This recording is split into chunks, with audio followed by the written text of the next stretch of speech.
ரொம்ப நாளா வந்து பார்த்தீங்கன்னா, என் வீட்டுக்கு வந்து பார்த்தீங்கன்னா, பெட் டூ சோஃபா எடுக்கணும்னு சொல்லிட்டு ஆசைப்பட்டேன். ஸோ அதுக்காக நான் போன இடம் தான் அந்த இடம். ஸோ இன்னைக்கான வீடியோல பார்த்தீங்கன்னா, என் வீட்டுக்கு ரொம்ப நாளா பெட் டூ சோஃபாவும் தேவைப்பட்டுச்சு. ஸோ அதுக்காக நான் போன இடம் தான் இந்த இடம். ஸோ சமயபுரத்தால் பெட் ஒர்க்ஸ். ஸோ இந்த இடத்துல எப்படி சோஃபா நல்லா இருக்குன்னு சொல்லிட்டு கேள்விப்பட்டேன். சரி வாங்கலாமேன்னு சொல்லிட்டு போயிருந்தேன். இவங்க கடைக்கு உள்ள என்ட்ரன்ஸ் ஆன உடனே கலர் கலரா அப்படியே பெட்ஷீட் அடுக்கி வைக்கும்போது எந்த பெட்ஷீட் எடுக்கலாமேன்னு சொல்லிட்டு எனக்கு அவ்வளவு குழப்பமா இருந்துச்சு. அந்த அளவுக்கு கலர் கலரா அவ்வளவு பெட் அடுக்கி வச்சிருந்தாங்க.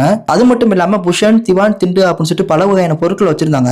உங்ககிட்ட பழைய சோஃபா, பழைய பெட்லாம் இருந்துச்சு அப்படின்னா இவங்க அப்படியே ரீவொர்க் பண்ணி பக்காவா 10 வருஷம் வாரண்டியோட உங்களுக்கு கொடுத்துருவாங்க. உங்களுக்கு பிடிச்ச மாதிரி பெட் டு சோஃபா வேணும் அப்படின்னு இவங்கள்ட்ட சொன்னீங்க அப்படின்னா உங்களுக்கு பிடிச்ச மாதிரி இவங்களே பண்ணி கொடுத்துருவாங்க. இவங்க கிட்ட பிடிச்ச விஷயமே கஸ்டமருக்கு கொடுக்குற ரெஸ்பெக்ட் தான். இவங்க 3 தலைமுறையா அந்த பிசினஸ்ல இருக்கிறனால இவங்க வாங்குற பெட்டுக்கும் சோஃபாக்கும் 10 வருஷம் வாரண்டி கொடுத்துறாங்க. கல்யாணம், காது குத்துக்கு இது மாதிரி எல்லா திருமண அழைப்புகளுக்கு தேவையான எல்லா பெட்டு சோஃபா இவங்கள்ட்ட அவைலபிளா இருக்கு. ஸோ யாருக்கெல்லாம் பெட்டு சோஃபாவும் தேவைப்படுதோ ஸோ இவங்க ஸ்டோர் ரூம் விசிட் பண்ணி பாருங்க, தரமா இருக்கும். இளமஞ்சி பெட்டு ஃபுல்லாக பார்த்தீங்கன்னா எங்கள் சொந்த தயாரிப்பு தான். எங்கள் அட்ரஸ் பார்த்தீங்கன்னா சமயபுரம் மணச்சூர் மெயின் ரோட்டில் வெங்கங்குடிங்கிற ஸ்டாப்பில் இருக்குது. எப்போ வேணால் நீங்கள் வந்து பார்க்கலாம்.